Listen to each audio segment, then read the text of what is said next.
Mo here from Brrraaains A Head-Banging Life with a brand new episode of Desert Island Dregs, the first of 2021, the show where our guests must choose 3 video games or books, depending upon their taste. There 3 horror movies that is stuck with horror, and 3 records that they would take on a desert island with them. Our guests today, Brisbane metal quintet Darklore, a group that blends fantasy with the harshness of thrash metal, thick and grimy touch of Black and Death, and some elements of symphonic metal in too. There's a hell of a lot going on with Darklore, and as of the time of recording, we're a matter of days away from the release of the brand new album, The Evil of Man, out on January 29th, 2021. Gents, thanks for taking the time to speak with me. First things first, we'll start with you, Raven Dark. How's your year been so far? Very, very busy. I mean, with the upcoming album release, I find that it's basically all I'm focusing on in my spare time is just on all the promotion that goes into it, really. We got our actual live performance the day after on this Saturday coming up. So if I'm not promoting for the release of the actual album, I'm promoting for the launch show. So yeah, it's been absolutely crazy, but in saying that, I absolutely love it. Excellent. And yourself? Big off. Yeah, it's been pretty full on, I guess, just promoting like almost every day, trying to get people to come along and sell tickets to our launch show, and you know, just doing that basically. It is the preparation for release of an album, no matter the size of the band, be you arena selling out worldwide or localized in whatever scene you are. Everyone's got to do it, right? Correct. Yeah, absolutely. 100%.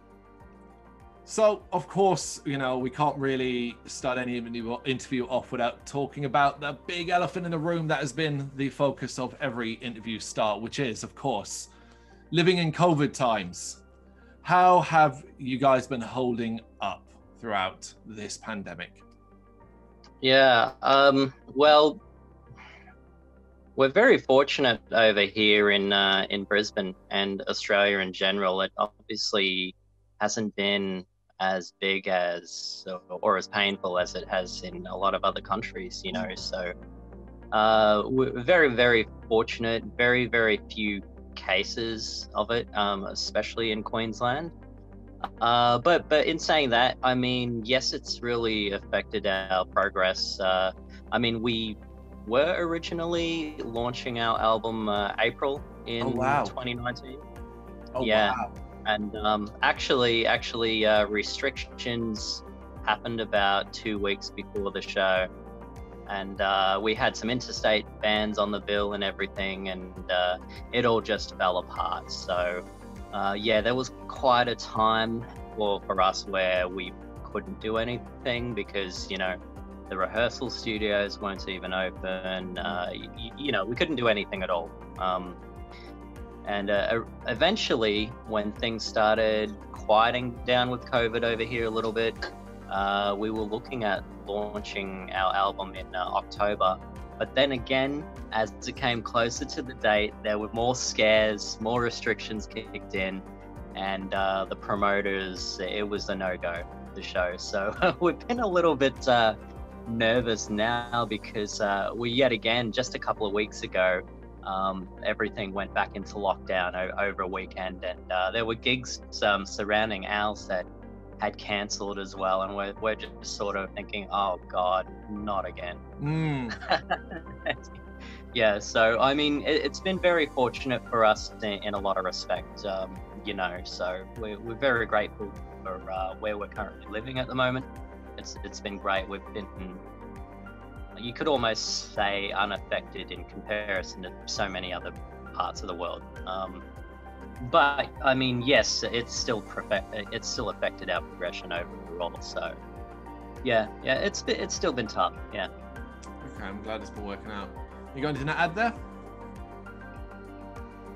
No, not really. I mean, you know, I'm just glad that the last lockdown didn't affect our launch coming up this next weekend. you know, if it was 2 weekends ago, the show would have been cancelled yet again. So we're pretty lucky with the date. Yeah, would that have, if that had happened, would you, I mean, I guess at this stage, you wouldn't have delayed the album release again. You would have just stuck with this, right? Correct, yeah, absolutely. Would have just set it out. Yeah, at this point, yeah, all the way back. Because, I mean, you've been sitting on this record for a long bloody time then. I'll imagine, are you kind of at the point where you're sick of it? Or you just, you know, you just kind of want to move on? Is it that kind of situation?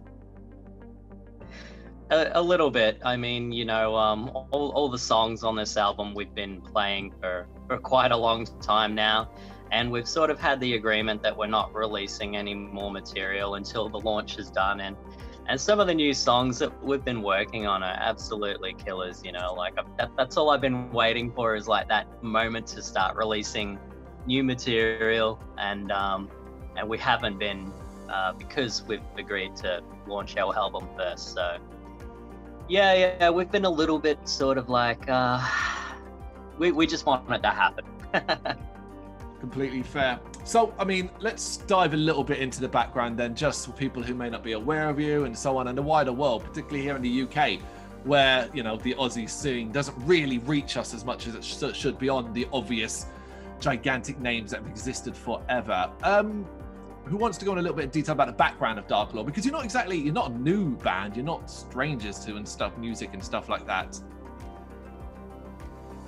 Yeah, we've been around in the local scene for quite some time. I originally started forming Darklore in 2013, so quite a while ago. My thought process at that time, I had been away from the live scene for quite a while. Yeah. And, you know, going out, seeing a lot of bands, I sort of started missing it, you know, and I thought, well, maybe I'll just start another band. So I got Hargoth here, who was actually my brother by blood. And I said, okay, I'm starting a new band. If you want to join me for the glory, let's do it now. And he said yes, and then after that I periodically started getting, you know, a full lineup together. That was Nerevar on drums. He joined in November 2013, and then Morgath on keyboards joined in January 2014. And that was our full lineup for the longest time. We had a few years of solid gigs.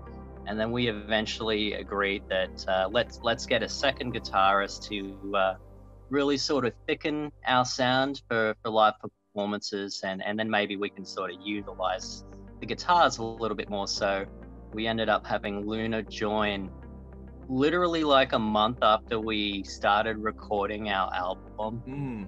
So she missed out on the recording process of The Evil Man, but her first performance was in 2019 with us opening for Trollfest, which is a great band from Norway. So I mean that was awesome, you know, like for a first performance, that's cool, playing for an international band. Band, yeah, it's been a crazy journey. But so we've been around for a while, but the first few years, the goal was to get a lineup and play some shows, and not really much else past that, you know. But I think we found after every show, we were obviously getting better.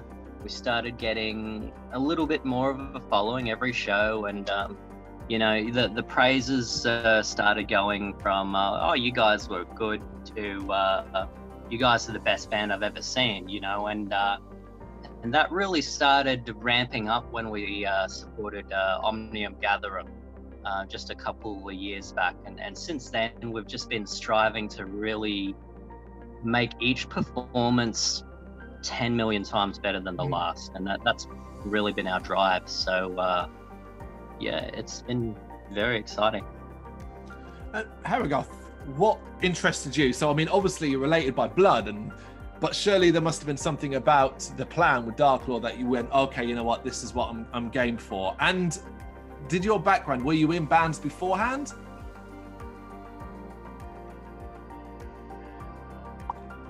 Oh. Hold on. I can't hear you. Lost your sound. Hang on. Can you hear me better now? Yep, there you go. Yep. All right, sweet. Sorry about that. All right. Yeah, I wasn't in a band prior, because I was, when me and Brennan started Darklore, I was 17. So, you know, kind of fresh out of high school kind of shit. You know, I've been a metalhead since forever. You know, my taste of music's been passed down from Brendan. He's, you know, 9 years older than me, so he's been through it all and listened to it all and just, you know, passed it down. So, you know, when he's just like, oh yeah, you want to fucking start a band with me and shit, you know, I'm like, oh, fuck yeah, man, that sounds pretty cool. Let's do it. So yeah, we kind of, you know, I had my bass, you know, one of those shitty beginner basses that have terrible pickups and everything. So started with that and started learning then. And, you know, I played a bit in high school and stuff like that, just for music class and everything like that. Yeah, just, yeah, fucking kept going at it and, you know, got a taste for it. It's great. I love it. Oh, brilliant. That's awesome. All right, guys, we'll get into a bit more about the album in a bit, but first, nominations then. So, 2 of you. So, the normal working way of 3 doesn't quite work. Do you want to do 1 each, or does one person want to take 1 specific category? I reckon let's just do 1 each. I think that would be fine. Okay, what about, as you had the choice, video games or books, or one of each? What's your preference there? Video games for me. How about you, Hargoth? Yeah, video games, man. I've got, you know, my neck beard growing. I'm ready for the game. Very good then. Right, give us 1 then. Who's going to go first? Give your nomination. All right, I'll start. I'll choose the game that I've probably put more hours in than anything else, which would be World of Warcraft. Oh my god, it's a regular on this show. It is a regular. Yep. I mean, it seems to pop up all the time, I guess, because it's a guaranteed time sink. If you're going to be in a desert island, you can pretty much spend all the time you want in World of Warcraft. But does your interest in that go back to the very start of when it first appeared back in the day? Absolutely. Like, I started playing, when the level cap was 60 and it was actually a challenge. Yeah, that's when I started. And I mean, I just grew into the lore, you know. Really, I think the pinnacle of it for me was the Wrath of the Lich King expansion, when it's all about Arthas and Frostmourne going north to, you know, the frozen wastelands, that sort of thing. That was really, and the Death Knights, of course, that was my favorite class. So yeah, that was all. That'll definitely be the pinnacle of my RPG or MMO experiences for sure. You still playing nowadays? I haven't touched the new expansion. I did play a little bit of Battle of Azeroth. I'm a PvPer, so I don't really tend to touch the dungeon side of things or the raid side of things too much, just because I felt like, well, guilds these days, they're not the same as they used to be. You know, they're just you know, most of them just randomly add people, you know, like there's no feeling to guilds anymore. It's all sort of, you're a number, if you know what I mean. You're a robot. No one really cares. It's a lot different to the guilds that I used to be a part of back in, Wrath of the Lich King, Cataclysm, that sort of era. So I've always been a bit more of a loner, you know. I like going in PvPing, just doing some 2v2 arena and seeing if I can wipe the enemy team out on my own accord, or if I don't, you know, like that was my thrill for the most part. So yeah. Cool. Good choice. There we go. What about you then? Well, I guess probably if I had to pick a game, probably Hearthstone. Like I've been playing that since it's beta. Okay. And yeah, like I fucking love it. You know, I've always been a Warcraft nerd. You know, World of Warcraft poster back up on the wall there. Yeah, cool. Yeah. But yeah, I remember, you know, been playing Warcraft since Warcraft 2 on PlayStation 1. Oh wow. I remember. Yeah. Oh man, that's my era as well. The Dark Saga and Beyond the Portal and stuff. Yeah, I remember playing that. That was pretty fun. And then Warcraft 3 was fucking amazing. Love the absolute shit out of that. But yeah, played World of Warcraft and everything, but Hearthstone's probably where it's at for me. Just, you know, chill card game, can, you know, just fucking waste your time on that, you know, no seriousness required. I used to be, like ages ago, I used to be like top 1% of players. Wow. But it's been a long time since that has happened. This was like back when I think I maybe had like one expansion, like the Naxxramas expansion, if you're familiar with Hearthstone at all. And I got right up there in the rankings and all that shit, you know, but in those days there wasn't really much net decking or anything, so everyone kind of had to make their own deck, you know, from their own mind and everything, and not just make whatever is the best meta at the time and stuff. So it was easier back then, you know, and there's a lot of cards now, and back then I knew every single card and deck off, you know, the top of my head, you know, but these days it's quite a bit different, and I'm not as good as I used to be, unfortunately. Yeah, the game moves on, but you don't. That's it. All right, Jen, so when did you first start working on The Evil of Man? And that journey up until when you first were planning to release it, what was it kind of like? It was definitely a lot more simpler back in the day. Yeah. You know, I primarily do most of the writing, I suppose, and what I mean by that is I form a sequence of riffs that I feel works well together, and then I build upon those riffs until I've got a good quality structure that I feel is unique and what I consider to be, you know, Darklore material, I suppose. I then, at that point, when I'm 100% happy with it, I'll choose a theme.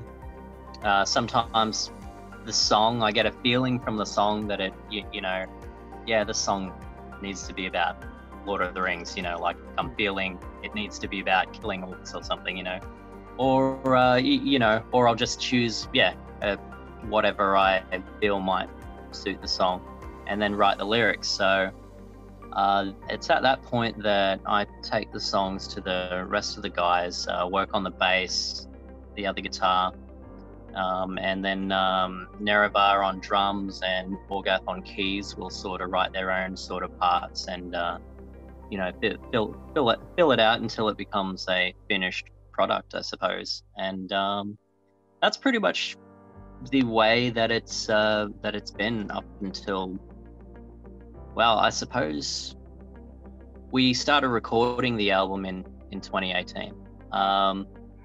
We have a very big epic song on the album called Curse of Frostmourne, which is based on Warcraft lore. And that one took quite a long time to sort of finish as a band. But that was we were working on that in 2017, and we literally finished that probably about a month, maybe 2 months before we decided to go into the recording studio. So yeah,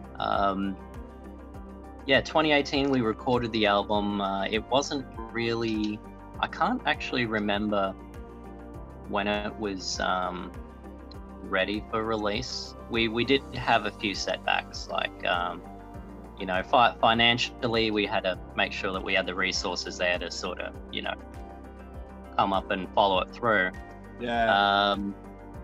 Yeah. So there were some setbacks there, but yeah, I think by the end of 2018, we were pretty much ready for releasing the album.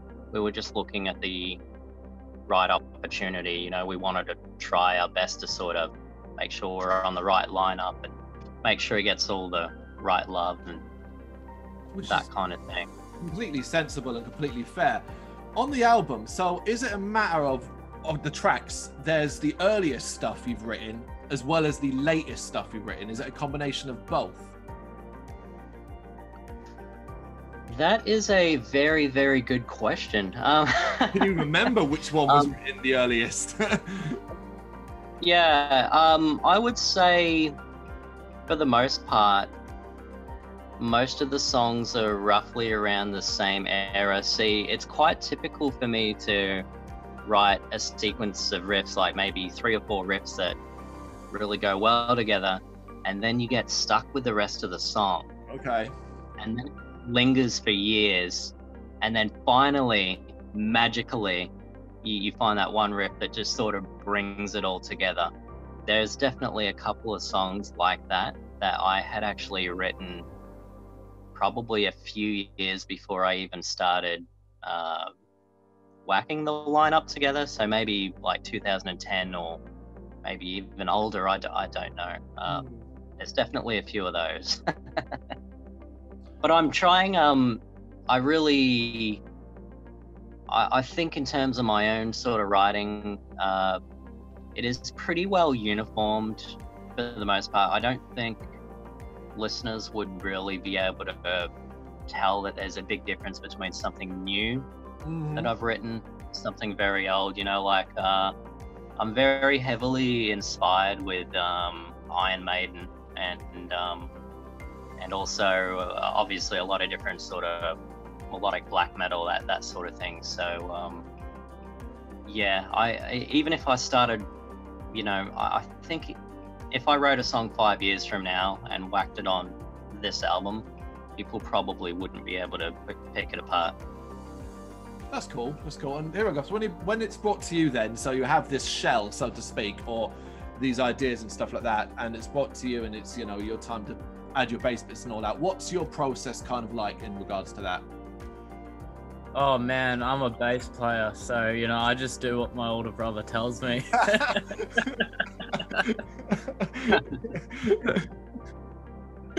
Oh, that's good. That's very funny. I've added nothing to this first album, but you know, album 2, I've got a couple of juicy riffs I wrote, but this first album, that's all Brendan. That's cool. That's cool. I mean, I love one of the things I love about the album is it starts to get systematically longer. It's like you get into the end of it, and you talked already, obviously, about the epic, the finale of the album, and it was a bit of a shock from my eyes. I was like, okay, right, near the end. Oh God, it's 15 minutes.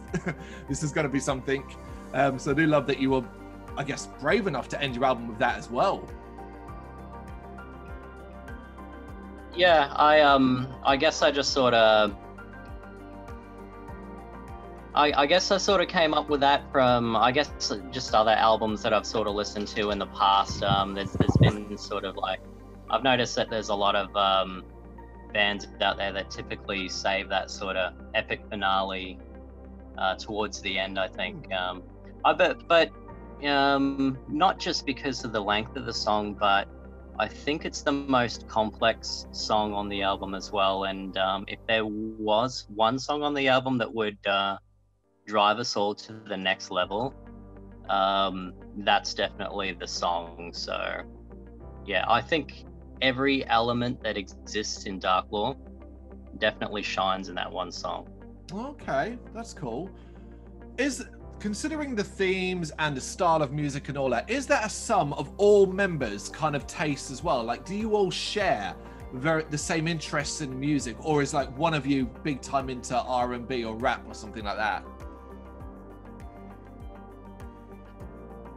Goth, did you want to answer this one? Yeah, sure.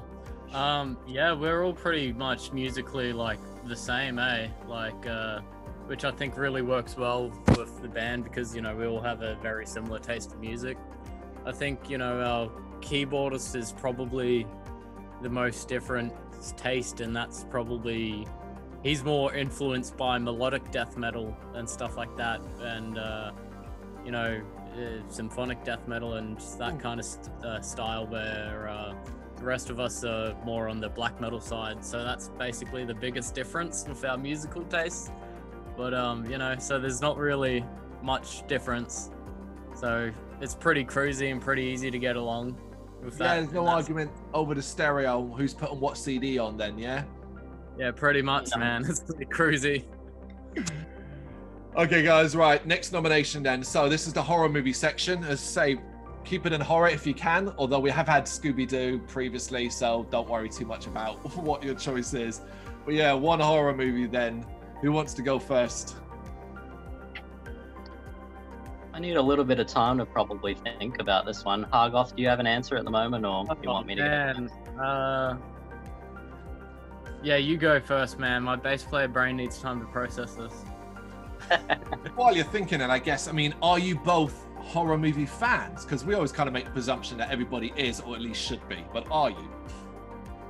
Yeah, definitely. I like something that terrifies the crap out of me, really. I go for more of the sort of the ghost movies, or anything with like aliens. I'm obsessed with aliens, so you know, any kind of like alien abduction sort of movies or anything. Yeah, that's right up my alley, you know. Banging. So I gotta ask then, what was the last movie that you can remember that you generally felt a bit creeped out or scared by? I don't know if I would have been scared of it per se, but one that I felt really was well done. Jeez, I can't remember the name of it. Maybe you can help me out here. Alien abduction movie where it's sort of done in the handheld camera mode. Like, not for the life. Was it to do with was it like to do with the Phoenix Lights or anything like that? Oh God. Because if found footage alien abduction, there's a few out there. Seen a fair bit, Pod and stuff like that, and I'm thinking of like Phoenix Forgotten and movies like that. Jeez, was it? No, it's not Dark Skies. That's a different one. But I think Dark Skies was really good from memory. And there's another one, found footage alien horror one. I think it's literally just called Abduction. Just called Abduction. That might be the one. Yeah. Okay. I'm pretty sure it was just a very generic sort of movie title like that. Yeah, I'm pretty sure. Like, the guy, that's probably the last one. Yeah, that I've watched that I thought was really, I thought was done really well. Yeah. Okay, cool. Here we go. What about your taste? Where does your taste lie? Yeah, I don't mind horror movies, but a lot of them, you know, I just can't vibe with. Like, for me, there's got to be good acting and good effects and stuff, and I think with a lot of horror movies, they're made on the cheaper side of things, and, you know, I don't really get scared by movies. You know, I haven't really felt scared or get, you know, any kind of rush from watching them since, you know, I've been a child. You know, so they kind of lost that effect in me. So a lot of them, to me, just kind of seems like boring, you know, poorly done gore. So I don't know, like, last movie, I don't know, I think like 28 Days Later, that was all right, you know. Just all right. It's brilliant. Yeah, it's all right. You know, I think as far as horror movies goes, that's one of probably the better ones. I just watched that recently with the missus. That was great. Yeah, it's a great snapshot of London and the UK. Even more so now that obviously we're pandemic stricken over here as well. It really, really fits the vibe. Yeah, definitely. So, yeah, that I don't know. What else have I watched recently? Shit, I can't even remember, man. Still need one movie then, guys. Give me one movie that you're going to bring to this island. All right. A movie. Okay. On the zombie topic, then, I really thought that the Wreck or REC Yeah. series were really, really good. Mm. So, I mean, I'd be keen to watch that again right now. So, let's pick that. Obviously, you're talking about the original Spanish version. Have you seen the remake, the American remake that was called Quarantine, the shot-for-shot remake? Yeah, and I think they did that really, really well. Overall, maybe it's a sense because I watched the original first, the Spanish version first. I thought that was probably, if I had to pick between the two, that would be where I would go. Oh yeah, I mean, 100% agree. I love the movies. I love the sequels. In fact, like Wreck, the original Wreck has like one of my all-time favorite scares in it, like frightening moments. So completely, and I'm a zombie nut, so I completely understand why that one. Iragoth, what about you? Have you got a movie now? If it can be any movie, have to go with the Lord of the Rings trilogy. Nerd. Horror movies.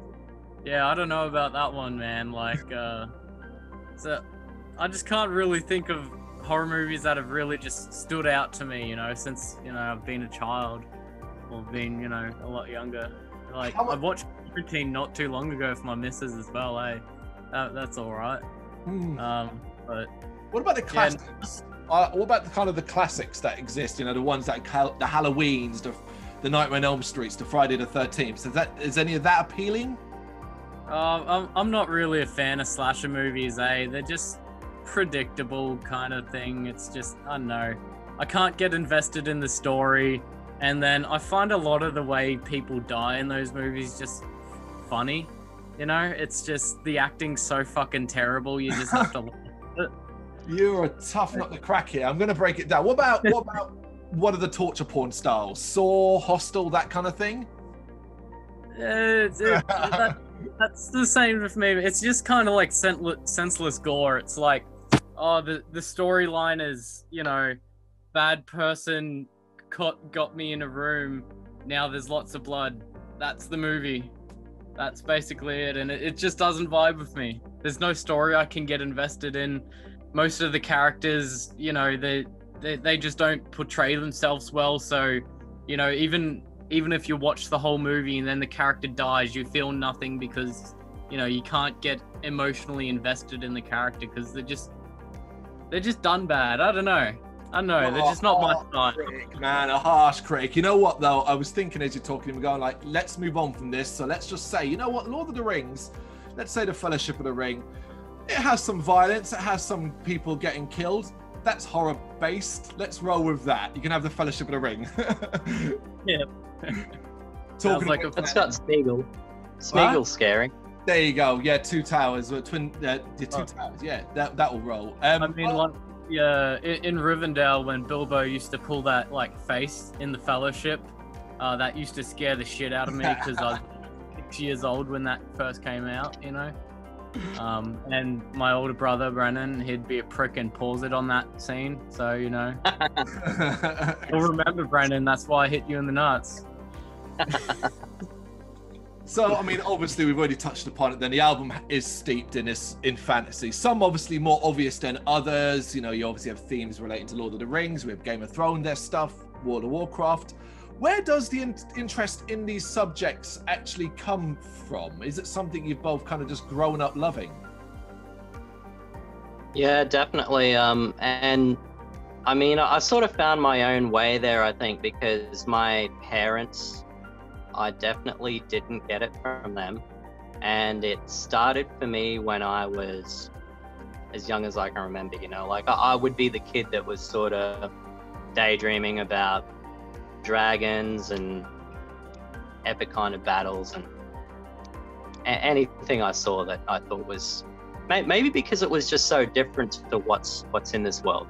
Maybe that's what pulled me into it all, and I just grew with it.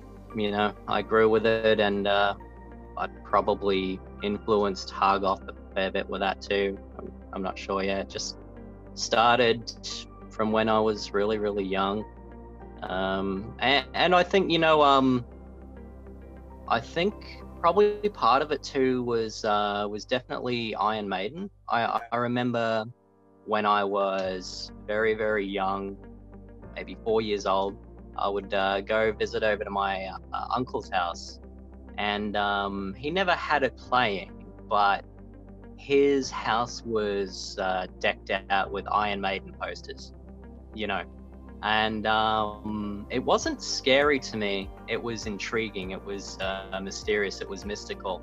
I just felt I could, you know, I spent a lot of time just sort of staring at that artwork and sort of just getting captured, you know, by it. And I think between that and wherever I got like dragons and, you know, that sort of thing from, I think those sort of two things sort of just shaped my interests. And I found myself just sort of getting through life, not really sort of being really interested in anything else that everyone else sort of was around me.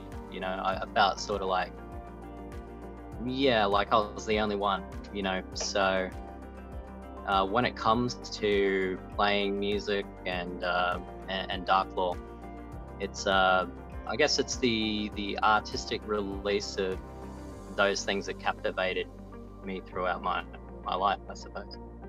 I mean, it's a wealth of inspiration, you know. Of course, as you know, you're not alone in our genre, metal, of fantasy stuff influences. I mean, look at the likes of, say, Blind Guardian, a band that made an entire album based around the Somalian and stuff like that. So I guess the limit on what you can write going forward and things like that is basically what your own imagination can conjure up from those influences. Exactly, yeah, that's the one thing I do really appreciate about metal, is there's no boundaries per se.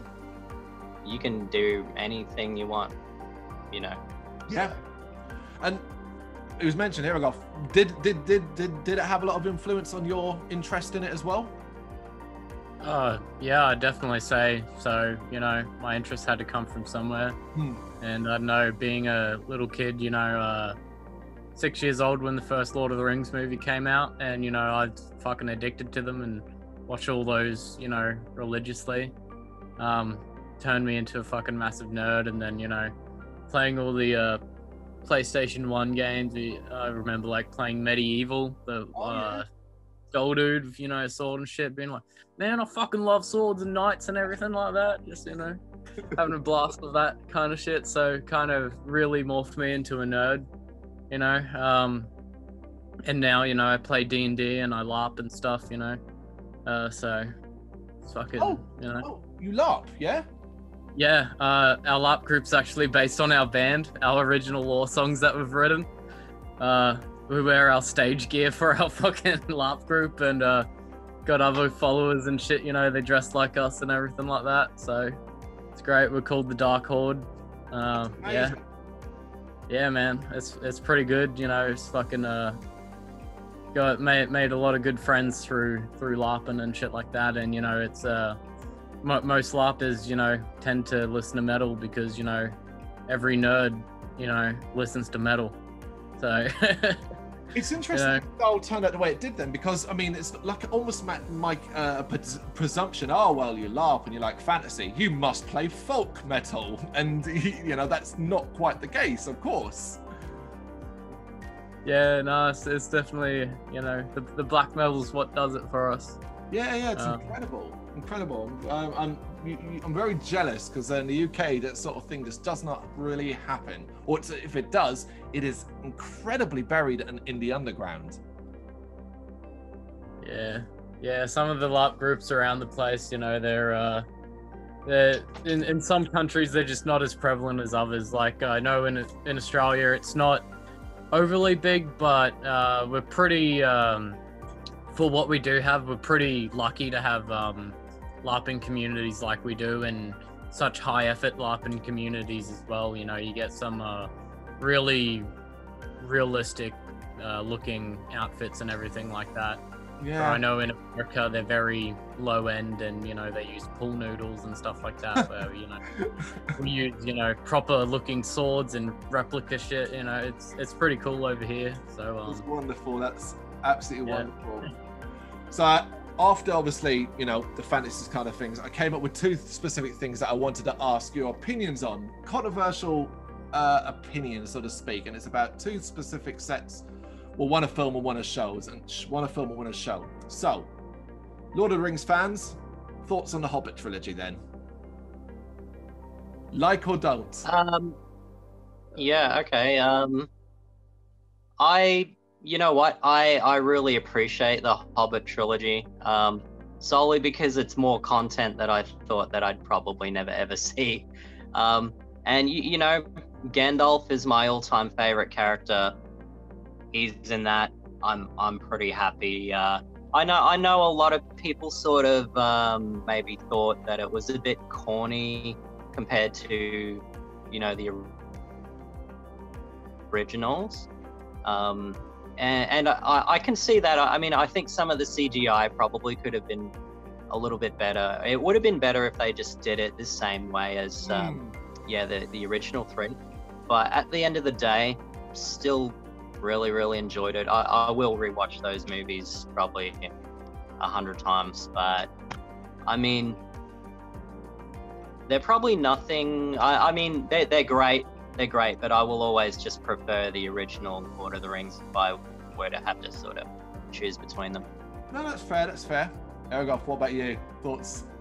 Yeah.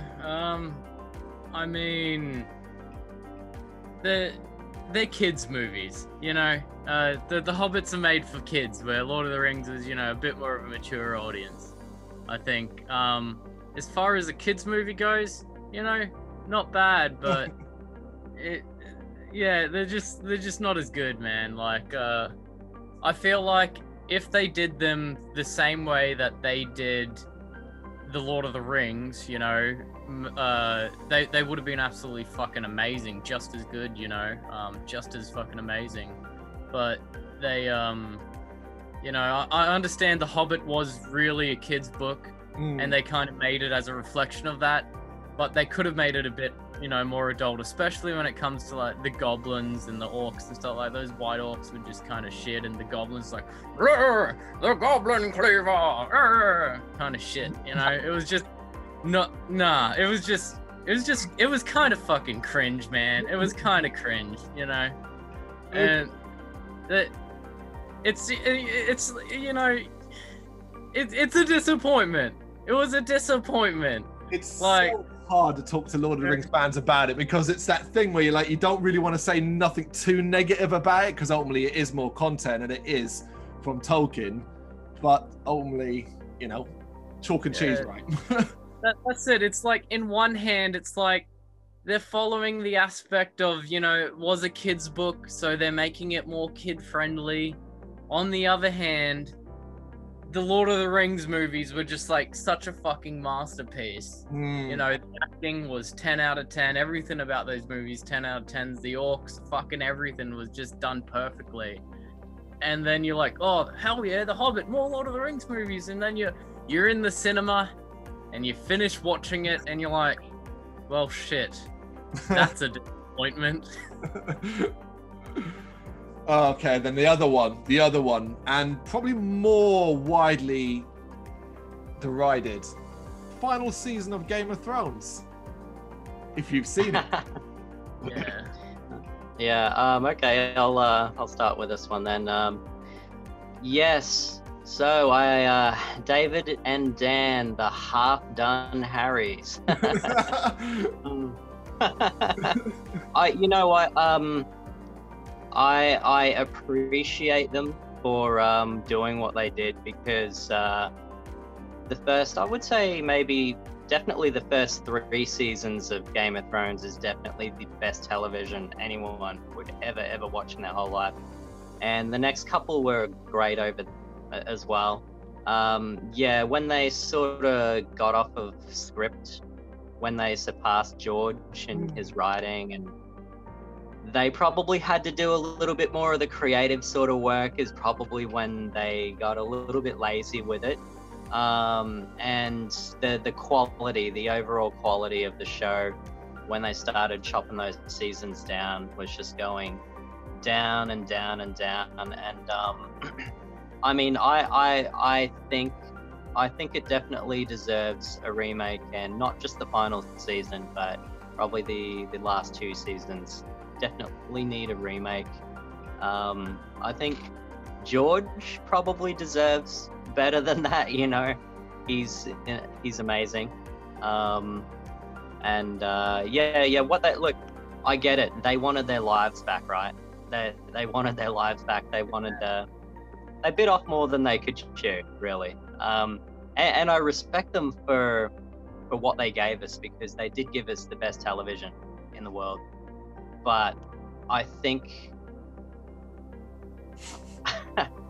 they should have executed it perfectly all the way to the end. That's my opinion, anyway. You're like a politician with some of your answers and how you're dancing around the subject there. Yeah. I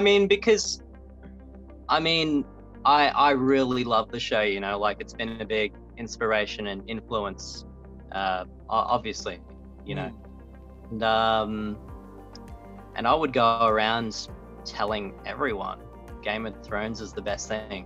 You know, like, I was saying that to people year after year.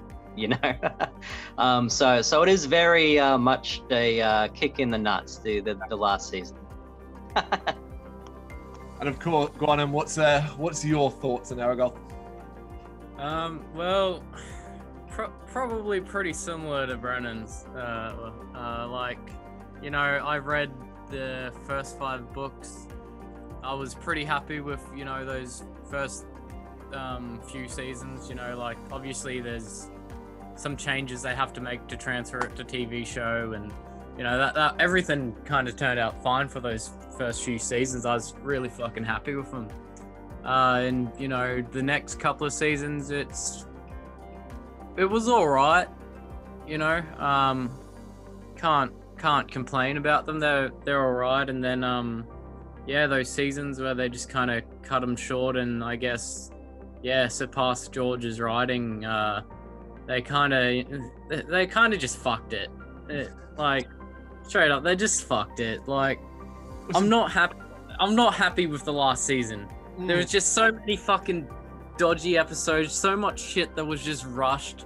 Like, they could have done better. And they had all the money to do better, you know? Oh, yeah. Highest paid show in the world or whatever, you know? They definitely could have done something better. But, they just kind of rushed it, and you know, just I guess wanted to get on with like what Brennan said, with the rest of their lives or whatever. But you know, there's just the last season especially. Like, I'm not upset about the ending. Like, I understand the ending, I get it, and that's probably how it's going to turn out in George's books. But there's things like that episode that they did. Nearly fucking like, where it's very dark or whatever. The Night King one, the episode. The Night King one. Yeah, like, you couldn't see fucking shit, you know. And it's just like, I understand the reasoning of them making it dark, but man, like, just turn the brightness up a little bit. You know, I want to be able to see something. You know, if you're watching it during the day and some glare comes through the fucking window, you can't see shit. You have to wait till nighttime to actually be able to make anything out. It's like, why would you do that?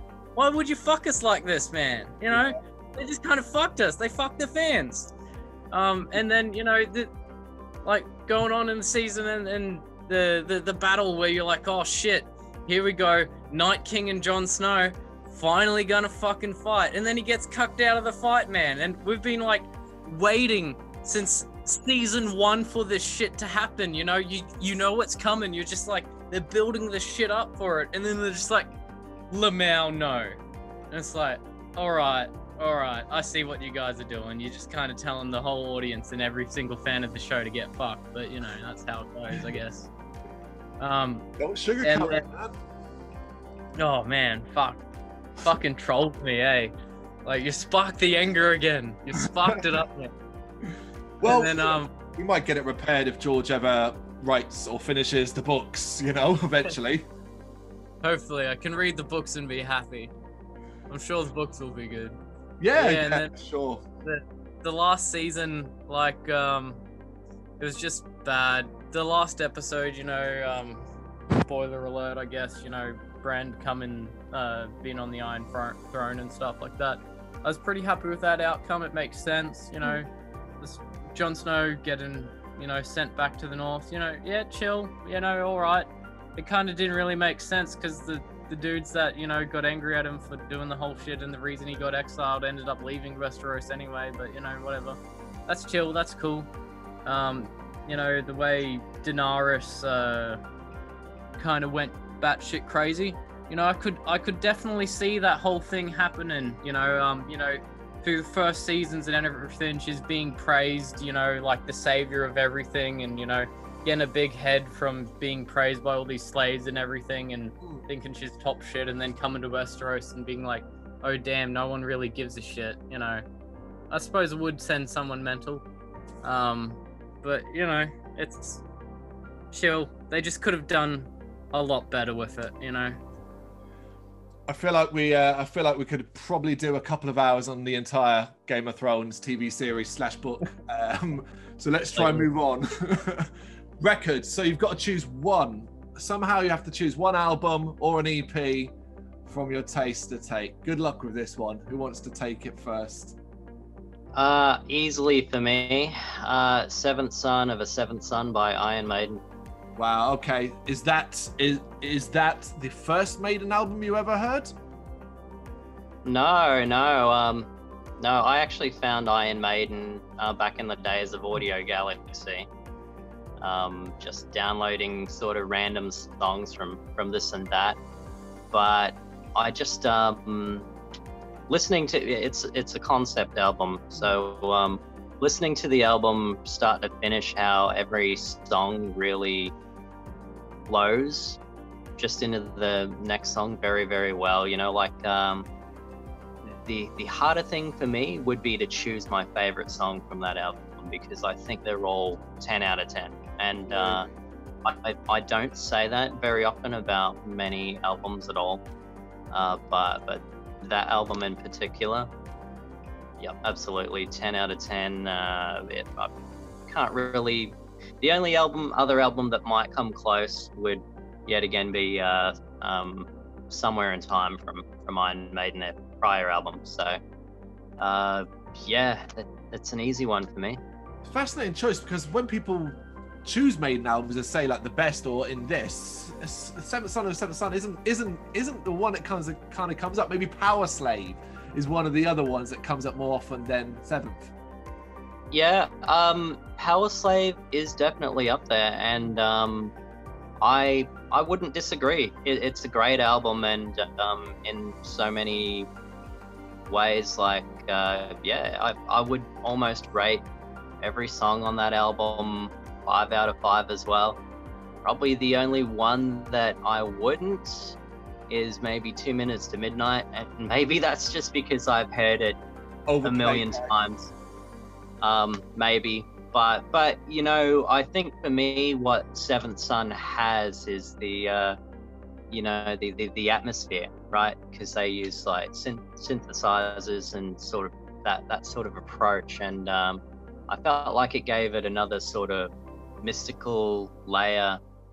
I just get sucked into the album so much more than any other Iron Maiden album, despite you know, virtually every album that Bruce was on is incredible. Yeah. You know, so you can't, at least in their classic era, you can't really pick. You don't really have a wrong pick. You know, like any of them are fantastic. But for me, yeah, Seventh Son of a Seventh Son, definitely the best. Fascinating. Erigoth, go on, what's your choice? Yeah, that's a hard one. Like, picking a favorite album, man. I don't know if I can even do that, eh? Like, shit, man. I don't think I could even do like a top 5. I know. I think some 10 out of 10 albums that come to mind. No particular order. Like Satanist from Behemoth. I think that album was fucking amazing. I love the shit out of that. Shit. Oh fuck. The first 4 albums by Sonata Arctica, I think they were fucking flawless. Wow. Definitely agree with that for the most part. a lot of Iron Maiden albums. My favorite Maiden album would probably be Brave New World. Oh, he said, oh my God. Dude. That's... Mine too. It was the first Maiden album I heard, because when I moved to this country, I'm not actually English, I'm Irish. And I moved over here about 12, 13. And I bought a few records first of a time. And it was like Marilyn Manson, Smells Like Children. And a single, which was Out of the Silent Planet off Brave New World. And from that, I got Brave New World. And that was my first taste of Maiden. So yeah, completely agree with that one. Great choice. Fucking amazing album, mate. Amazing album. Yeah, that one. Shit, fucking Sons of Northern Darkness from Immortal, you know, that's a solid album. Love the fuck out of that. You know, growing up, one of my favorite albums was Enthroned Darkness Triumphant from Dimmu Borgir. Yeah. You know, back when I was younger, I used to, you know, that album fucking slapped, man. These days I've grown a bit more away from Dimmu, but you know, back in the day, that album has this, you know, special spot in my heart. And there's the Duskiner Embrace by Cradle of Filth, that album, same thing. Grew away from Cradle, but you know, they were the first band with harsh vocals I listened to. That has, you know, that has a special place in the heart. Oh, great. Fuck, there's so many good too many albums, man. That like, I could just go on. It's just like, I think of a band and I'm like, fuck, man, I do love that album. You know, I try to like, if every song I listen to on the album, you know, and I don't skip anything, I think that's just, you know, fucking, you know, it's great. Yeah, I don't know, man. I can't pick a favorite, eh? There's a lot. There's just too many. That's cool. We got a little bit of insight into your tastes anyway, so we'll move on. So guys, come to the end now. And of course, you've already mentioned you have an album launch show directly after the release of the album. First off, massively jealous to even see that. We don't have live shows here anymore. No, that's it. England's screwed. So, plug it, basically. Where's it taking place? What's the plan? Are you looking forward to it? Absolutely. Like, I mean, yeah, like we sort of said earlier, this is the third time the launch show's been rescheduled. Yeah, we're really looking forward to it. It's happening, this Saturday. So Saturday the 30th at the Bright Side, which is in the Valley, Brisbane. And yeah, we've got Grimhild on the lineup. They're a folk metal band, amazing. And Symbolic Weapon, who are definitely heavier than us. So they're great as well. And then yeah, we're playing our entire album. Ooh. And I expect probably a couple of us to die on stage doing it. But it's going to be amazing. So if there's no other reason to come along to our album launch, come along to see us die on stage. Give us that. Generally, guys, the best of luck with it. Really sounds amazing. I'm incredibly jealous. Now, something a little bit deeper, and hoping you can offer some insight into it. We've asked it to a few Aussie bands in the past, and let's see what you think.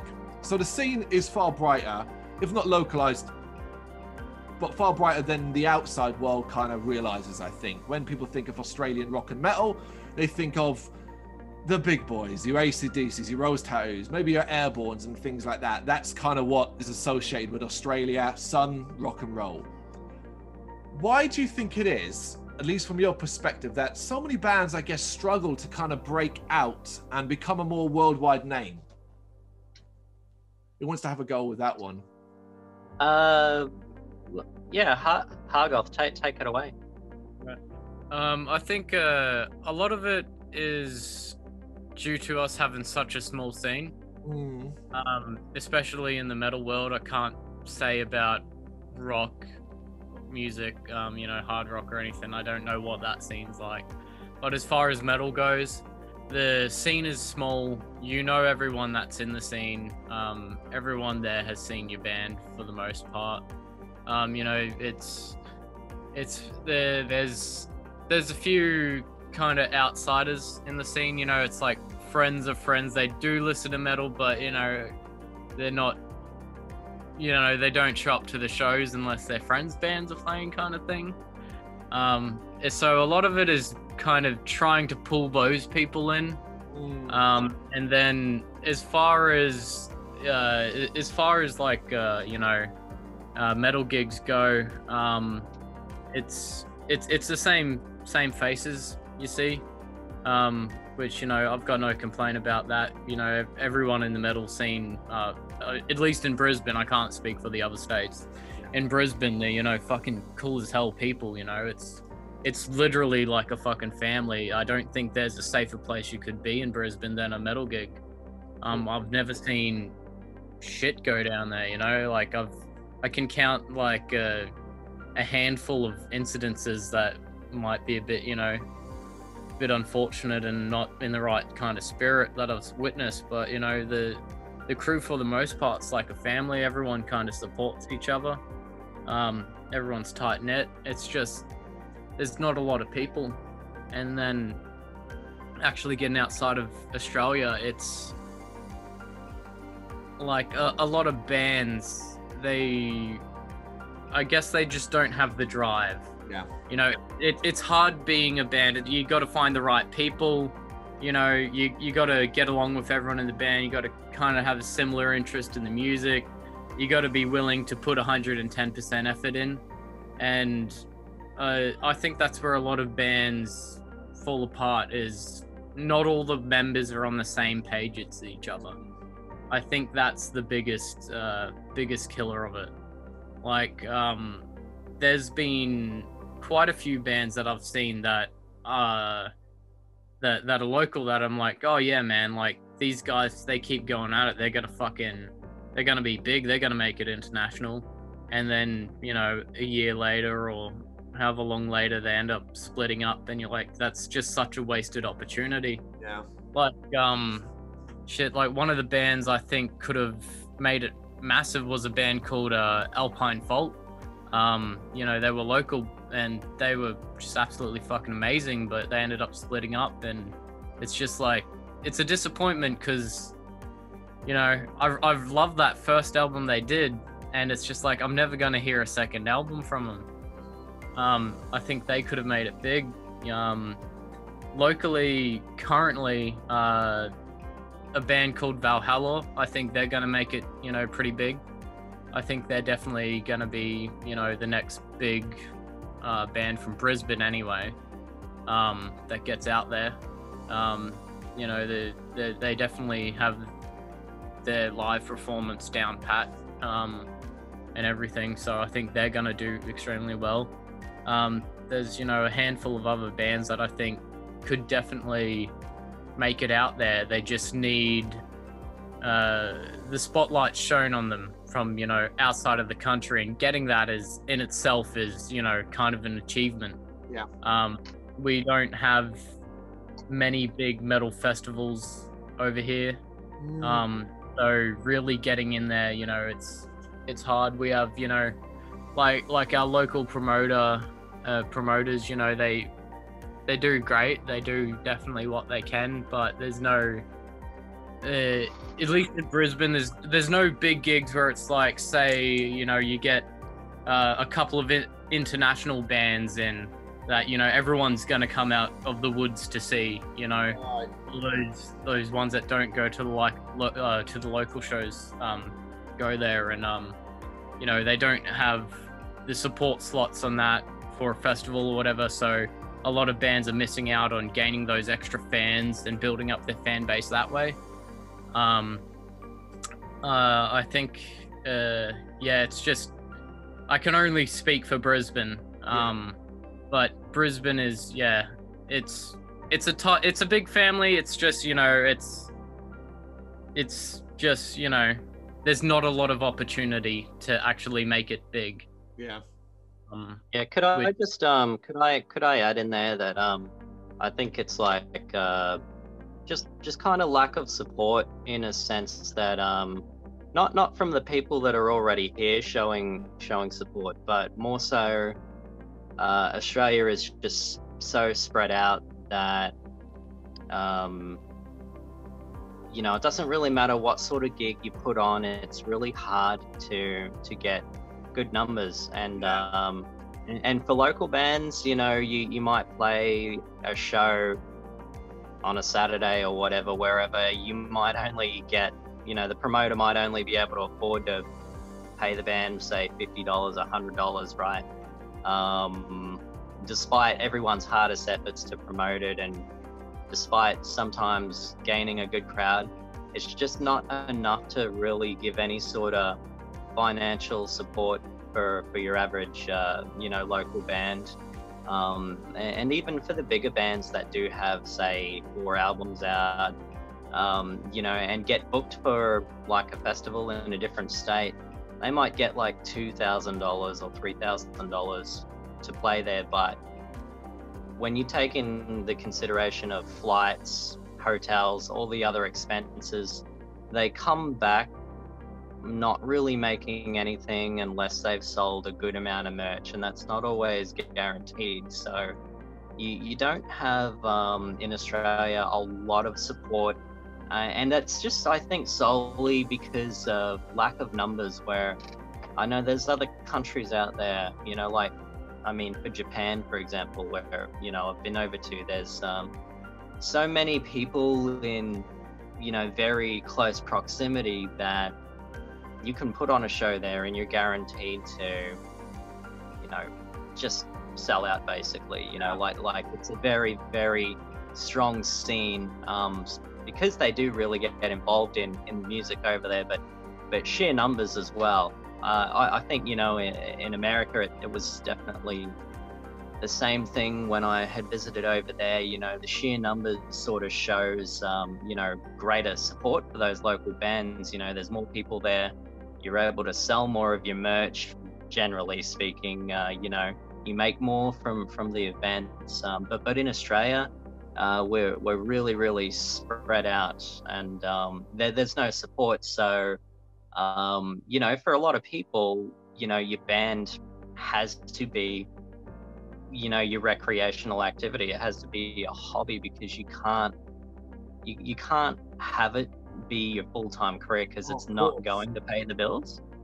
And I think that's where a lot of it sort of falls apart too, because people can't afford to put in that drive, if you know what I mean.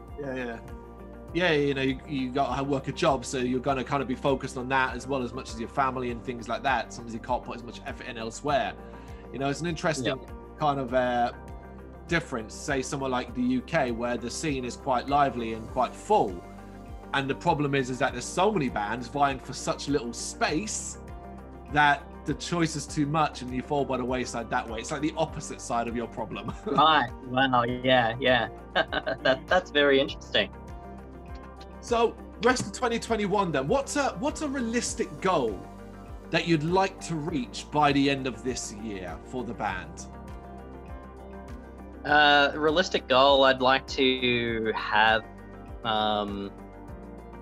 basically some new material out there for people. Okay.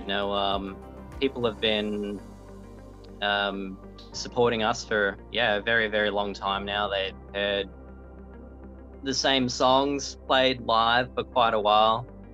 I'm really looking forward to just releasing some new stuff out there, and just overall general progression with our second album.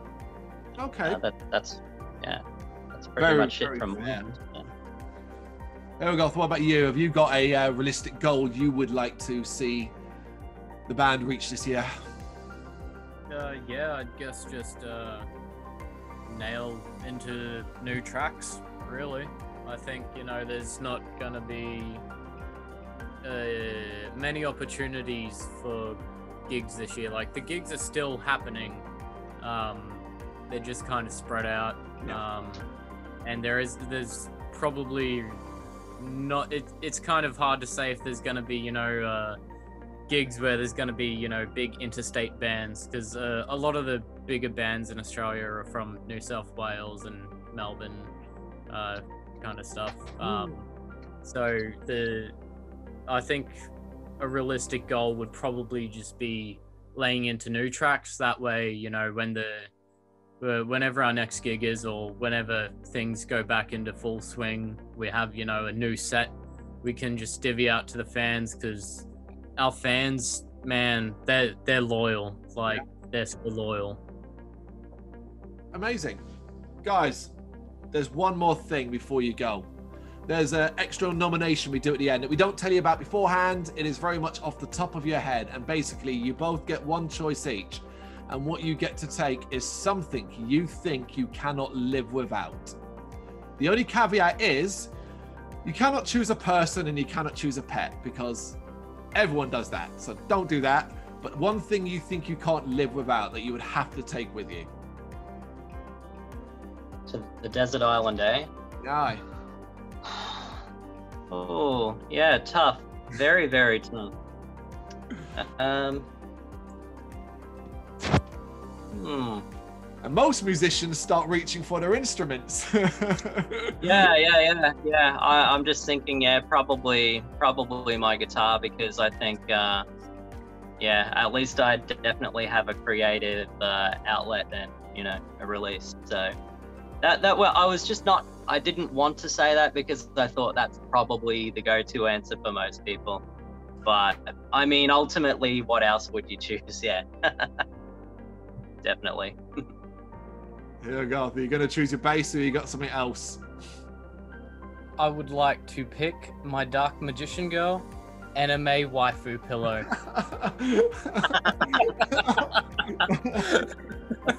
For those lonely nights. Excellent. Gentlemen, new album, The Evil of Man, out on the January 29th, 2021. We have been talking to Darklore. Gents, thank you so much for your time. I really appreciate it. No problem. Thank you so much for having us. It's been a pleasure. Yeah, thank you for the interview. It's been good. Thank you very much for watching. You can check us out on gbhbl.com as well as on Facebook, Instagram, Twitter and Tumblr. Go to Patreon to help us out over there. That's patreon.com/gbhbl, as well as Big Cartel, where you can find some of our merchandise. We have a podcast running on SoundCloud and Apple Podcasts. And of course, if you like this video, do us a favour, hit the subscribe button and help the channel grow. Games, horror and heavy metal. What else is life for?